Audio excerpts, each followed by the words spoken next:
Karachi, a hardline Pakistani Islamist group called off a protest march to the capital Islamabad on Sunday after reaching a deal with the government, ending 2 weeks of clashes that left at least 7 policemen dead and scores injured on both sides. The Tehreek-e-Labbaik Pakistan (TLP) began the march calling for the release of jailed leader Saad Rivvi and the expulsion of France's ambassador over publication caricatures depicting the Prophet Muhammad in a French satirical magazine.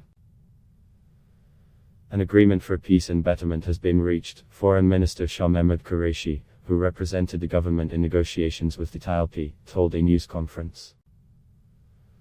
Mufti Munibur Rahman, the main TLP negotiator, confirmed a deal had been struck and said details would emerge at a later stage, but you will see the practical manifestations shortly. Qureshi also declined to elaborate on the accord. The National Security Committee had vowed on Friday to crack down hard on the banned TLP if violent protests continued.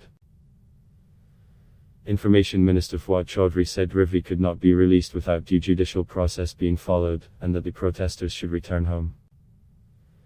The protests have compounded pressure on the government of Prime Minister Imran Khan as it grapples with a chronic financial crisis and spiraling inflation that has squeezed household incomes hard. The TLP, a radical Sunni Muslim group founded in 2015 to tackle actions it considers blasphemous to Islam, has mounted multiple protest marches marred by bloodshed that have twice brought Islamabad to a standstill. The government previously agreed to have Parliament vote on kicking out the French ambassador but backtracked, saying to take such action would isolate Pakistan internationally. In the latest protest, a march from Lahore to Islamabad along Pakistan's busiest highway, TLP militants repeatedly clashed with police, paralyzing traffic as they threatened to blockade Islamabad if their demands were not met.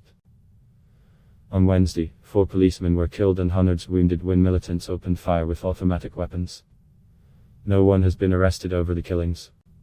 Adblock Test Why?